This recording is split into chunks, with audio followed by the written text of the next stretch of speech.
Kyle Klingman with Track Wrestling. We have Max Askren. He is an NCAA champion for Missouri in 2010. Now Askren Wrestling Academy. How are you, Max? No, I'm doing very well. And yourself? I'm doing real good. You know why? Because just out my window, there is a place called the Unidome, and that is where you wrestled as a freshman in the national duels. I wish it was back, but if you could take me back to that when you made all the moves up. I think your brother moved up a weight. You had a couple other guys. What was that like, that meet in the finals against Minnesota at the national duels? Yeah, you're talking about Minnesota. It was a fun time. I can't even remember who I wrestled then. Yeah. I know. I'm trying to think who that was. I can't remember. I know that Ben bumped. Yeah, Ben bumped up, and wrestled Roger Kish. Roger Kish. Sorry, I got a kid I coached named Kish. But yeah, so he wrestled Roger Kish, I think he was a runner-up from the year before. But he wrestled him. It was a wild match. We had semis against Okie State, and then finals of Minnesota, and just kind of came up a little bit short. Can't remember who he had in heavyweight, but it's like, of course, like it came down to the heavyweight match. How'd we win? It would have been our dual meet, but it was Cole Conrad. So you're like, tall order. Did you guys talk about it before then? Was there like a plan, or did that come organically during the duel? I think Raymond Jordan, if I remember right, was a little bit banged up. It's like from it's like whatever. The season's long, so he's a little bit banged up, a little bit beat up, and Ben's like whatever. It's like, I want this. Like, give me Kish. It's like, all right, Kish, I'll move up and go grab him. But so he moved up, and kind of the rest is history. But yeah, why not go for it? What was that like your freshman year? The time you and Ben had together, that one season in the lineup, was that a fun time? It was a lot of fun. It was a lot of fun. It was good.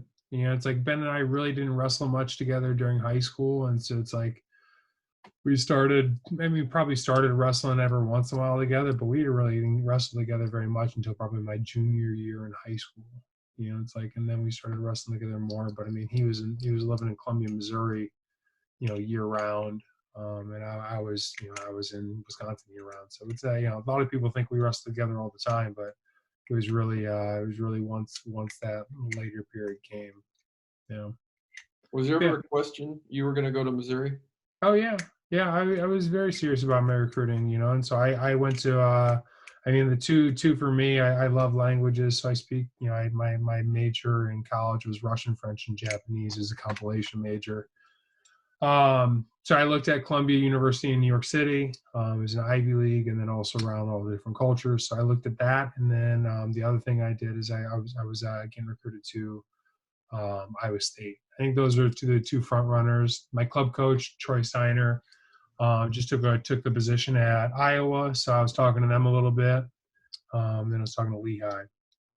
But yeah, if it's like the best school possible couldn't draw me away, and then it's like I would have come in with Kale as a workout partner. He had just won the Olympics, and then it's like it was the number one recruiting class in the country I would have come in with, and so neither of those could draw me away, and so it's like Missouri was where I was at. It was kind of a long shot anyway, but yeah.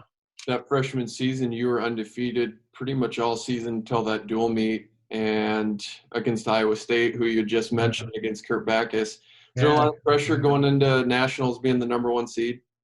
No. There's a lot of other things going on that time period. So no, there's definitely a lot of pressure, but more so, and some just different turbulent stuff that kind of, it's like made things a little bit weird.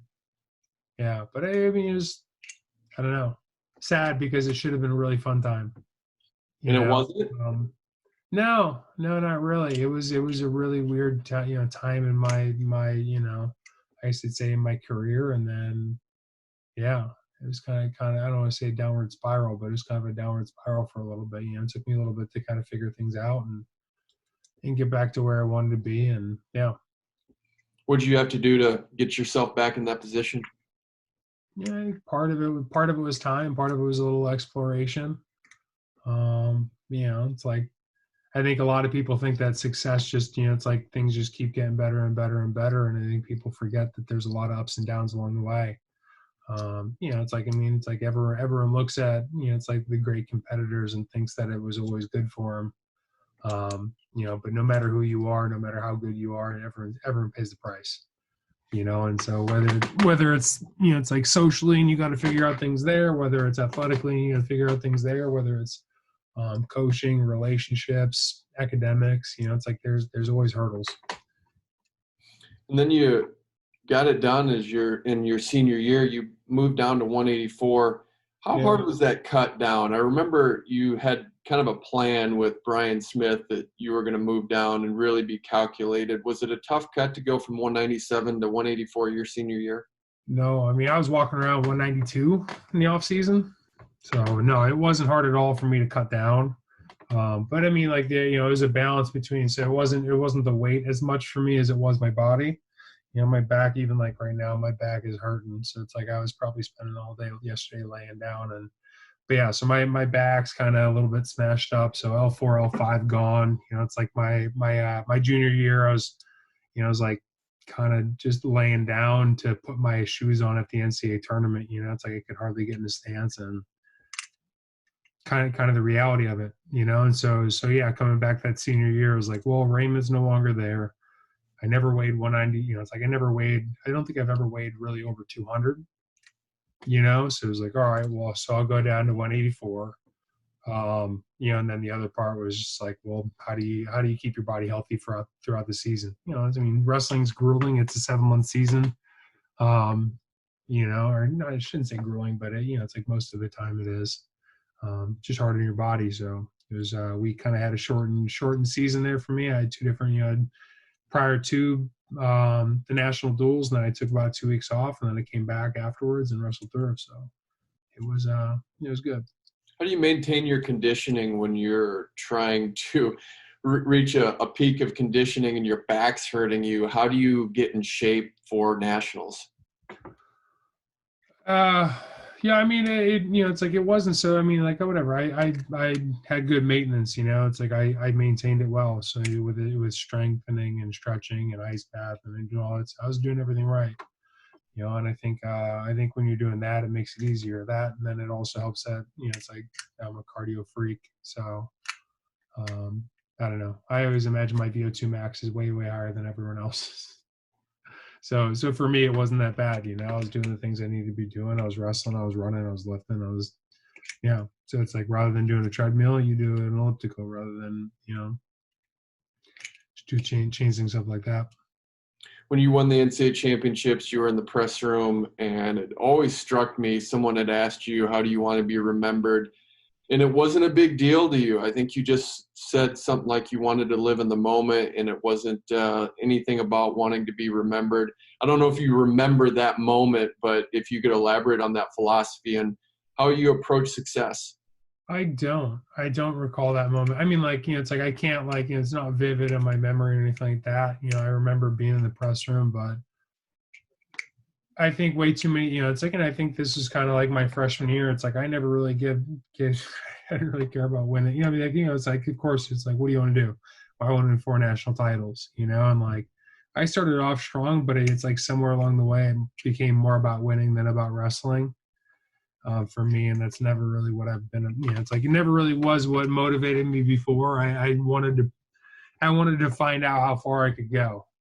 I wanted to find out how good I could be. I didn't care about beating the guy that was across from me. If I was doing things right and I was, it's like wrestling well, everything would take care of itself. And I think that's something that people get too caught up in is winning the match as opposed to just doing as best you can. And I know that sounds quite cliche, but it's a very disciplined person to be able to narrow themselves into that. Because every single other person cares about winning, and it doesn't matter what quality of opponent you're talking about winning against. It's like you could beat a guy that just started wrestling yesterday. It doesn't make you great. So it's like you kind of have to compare your performance based upon yourself.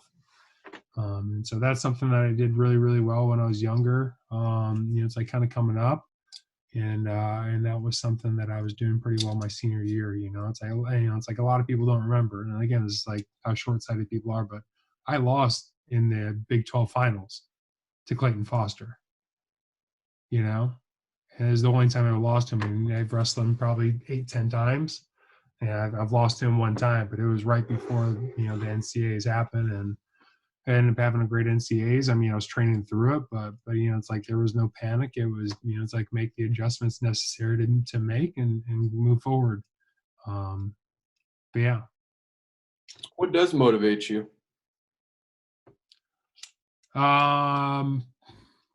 Yeah, I say being as good as I can, and so I think that's I think a lot of people use other people as benchmarks.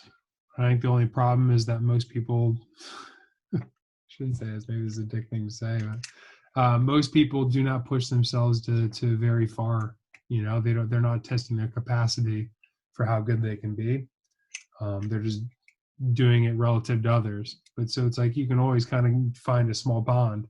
So whether it be, you want to be the best in your conference, whether you want to be the best in your state, whether you want to be the best in the country, whether you want to be the best ever, it's like everyone finds who they're going to compete against, and so it's like I think most people, it's like stay local. And so it's like for me, it's like I want to be as good as I can be. And where that falls in relative to others, that other people can figure that out. So that's what motivates me. I enjoy the sport of wrestling. I think it's phenomenal. I think it teaches kids, kids and all people, it's like great traits and great characteristics that will lead them through the rest of their lives. And so winning a match doesn't really hold much to that. You winning a state title or being second in the state doesn't really change the lessons that you've learned along the way. And I think that's a problem with our sport. It's like especially at a young age, it's all the kids want to just win state championships, or the parents want the kids to win the state championships, as opposed to develop great values. Do you implement that philosophy with Askren Wrestling Academy, I assume? All the time. Yep. I mean, I talk with the kids all the time about it. It's like, even last night, I had a parent talking to me. It's like kid was telling me he's weighing 140, 150. And I was like, great. I hope he's at 160 next year. It's like he's going to be a sophomore going to junior. And he's like, well, he's got a clear shot at 138 to win a state title. And I was like, I don't give two shits if he wins a state title or not. It's like for him to like be so short-sighted on 1 year, that's going to take 1 year out of his development. Or that for him to like, he has no challenge. What's the challenge in that? Like if I told you right now, it's like, hey, listen, just don't do anything. You're going to be the best. It's like, what does that excite you? Why are you going to get up and stay up late and wake up early and work harder for no reason? And so of course that's something that we talk about all the time. It's finding ways to push yourself, not it's like finding a small goal that you can feel good about yourself. How do you balance implementing your philosophy and then having the parents' philosophy trying to override that at times? Is there a delicate balance on that? I would say no. And so, I mean, like, I think that most of these parents, so how I treat it is that I think that all of my parents want the best for their kids.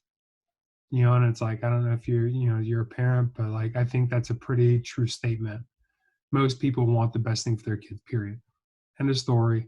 All right. And then the next thing is, how do you get there? And so it's like, if you're telling me that you're going to follow Johnny, whose kid is winning in first grade, but whose dad is abusive, I say it like, not like physically, it's like, I would say verbally abusive, it's like, and he's never done any more than wrestle 1 year in high school. It's like, is that the person you want to follow? Or do you want to, it's like develop your kid and make sure he's doing the right things in the long run. And like, there's, I have tremendous parents. I do not have hardly any fights, I have no fights with my parents, and I think you gain respect from people by talking and educating. And so my parents are freaking phenomenal. And I can't say they agree with everything I say 100%. But I think it's gone on long enough now that there's a baseline, you know? And so it's like, if I told you, hey, you know, it's like your kid's going to do X, Y, Z, and later on he's going to be successful, even though he's getting his butt kicked right now, it'd be hard. But if I showed you 3 other examples of the same kids that did the exact same thing, it'd be easier, you know? And so I think that's a point that we're at right now, is I think you have a lot of parents that have examples that have led before them. And you know, it's like even those parents that are going on, like my guy Parker, you know, it's like he's back around the club all the time. His parents are around the club all the time. His parents are involved with their local high school program. So anyone that comes up to him and says, hey, you know, it's like, what should I do? It's like, go to those guys and listen to what they say. And you know, it's like, and they're good mentors for those parents. Do you remember that moment when your dad made the conscious decision to go sit in the stands after that referee told him you need to sit in the stands, and he was getting on, you know, on the referee at times? Do you remember that moment? So I don't remember the moment that it happened. What I do remember, so I do remember the tournament. I do remember everything going on. I do remember him. So the referee caught him later on that said that.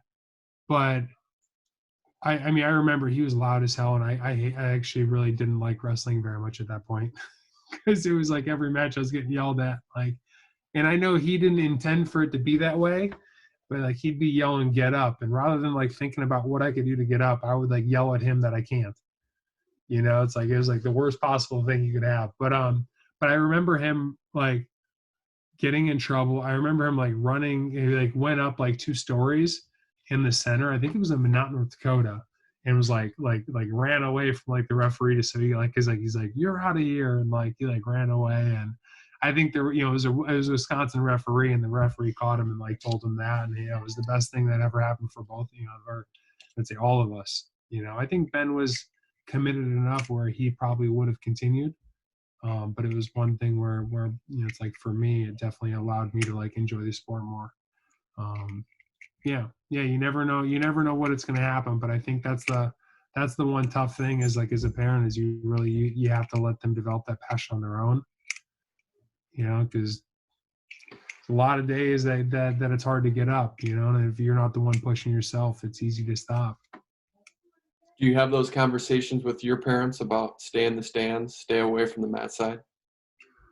Not as I mean, yes, I do have those conversations, but you know, it's like I think you also understand the reality. So like when you get to the bigger tournaments, we're there. But at those smaller tournaments, you know, it's like it's hard to it's hard to have that because you have 30 kids there. There's 2 gyms, you have 1 coach. What do?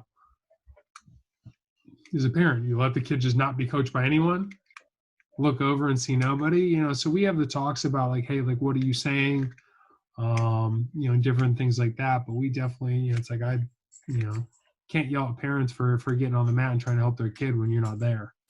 You know, and I think the higher the level you go, the more of attack, you know, the more of coaching you need, I guess I would say. You know, the more help you need, the more help I can be. You know, but the first, second grader, you know, it's like look away from the half and peel. You know, it's like most anyone that's been around wrestling mat can tell you those things. And so yeah. But I mean, I think that's also an important reason why we have like, you know, I have an open mat. Like there's not a wall between our mat and our where our coach or not our coaches where our parents sit. You know, I want them to hear the things that I'm saying to their kids because I want them to get educated too. You know, if I talk to their kid for 5 minutes, you know, it's like they'll understand the story and they can reiterate to their kid what I mean by that. You know, or their kid will have questions that he's too afraid to answer in front of other people, but he can get that extra one-on-one time with his parents. Are you pretty good at judging where a wrestler will be, say he's in 2nd grade, where he could be in high school or college? Is it pretty That's apparent? not, anyone can tell you that they're lying. They're lying, period. There's nobody, 2nd grade does not correlate to college or high school success, as much as anyone might say it. But I mean, shoot, I even think, you know, it's like you're talking about like 5th, 6th, 7th, you know, it's like even that related to college there's no correlation at all, period. You could not give me a map of anyone that was correlated. I think once you get to like junior, senior year in high school, that's probably a stronger correlation. But anything before that is just hocus pocus. I mean, just to be honest, it's like even if it's like a guy right now that's going to, it'll be interesting to see what he's at. But even we'll say like Parker Keckheisen. You know how hard I tried to get him recruited for 2 years. 2 years. Come on, hey. Like, it's like I like beg people, and I've got another couple guys like that, and they're about to break out, but you don't know who they are yet. But it's like that was until Parker's junior year. In his junior year preseason, he ended up Abe Assad took third in the bracket, and he ended up beating another guy from Ohio that was really good. And he finally started getting talked to by UNI. And then later that year, he ended up beating the tar out of, I forgot who it was. It might have been Carter Staroki and Travis Whitlake. It's like, and he was the number one guy in the country his whole senior year. But 6 months before that, I couldn't get him recruited. But so I think that kind of tells you it's like you can have people that have the skill sets that are just about to take off, and I think he's gonna have a great college career, and but it's like, again, I don't think he could have told me that when he was a freshman in high school or an 8th grader or 7th grader. So, do you want to take Askren Wrestling Academy national? I would like to take the Philosophies national. It's like I think we're it's like we're in this because we want to see the sport of wrestling grow, and we love what it does for people's lives, and we want to see it propagated. So as much as I love it, I don't know if I have the wherewithal or if I want to do something like that. I think it's a lot of work, and I think it takes me out of the day to day, which is something I love. I love having the relationship with kids. It's like been in. Well, actually, so as the wedding would have happened already, but it's like there's 2 kids that have been coaching that I would have been in their weddings already. It's like, and I'm sure there's many more to come. I mean, the kids that I coach, I'm very involved in their lives. It's like they're friends. It's like their family. Their parents are friends, everything like that, and I think that's important. So, do I want to take it nationally? I'd love to see good coaches that are ready to build programs and develop the sport of wrestling. I'd like to see that national. I think a lot of the ways that people do it is detrimental to the growth of wrestling. It's like there's clubs where kids just wrestle live and beat the tar out of each other for 2 hours, and you're going to have 10 really good kids, but you're going to burn out 400. I think that's bad for the sport. So yeah. But we'll see. Hopefully it'll continue to grow. Are you still not on Twitter? I'm still not on Twitter. Technically I'm on Twitter, I think, but I am not on Twitter. What does that mean? Like I have an account that was made in like 2010 to 13 or something like that. But I have not been on Twitter. I do not have a Twitter probably since 2013. I don't know. I just did too much time doing other things, It's like that to me, that's not that important. And I know my brother gets on me about it, and he loves social media, and that's good for him. And I think we need a lot of different people. We started with the Unidome. We'll end with the Unidome. I think your freshman year, you wrestled John Jones at the Unidome. John Jones, God dang it. Yeah, so I beat him my senior year in high school. We wrestled at senior nationals.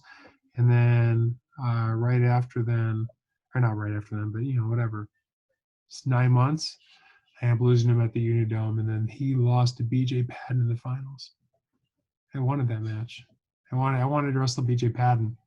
But I mean, again, it's fun having those challenges, But yeah, we it's funny. And younger in his career in MMA, when he hadn't, it's like I think he had like 1 or 2 fights.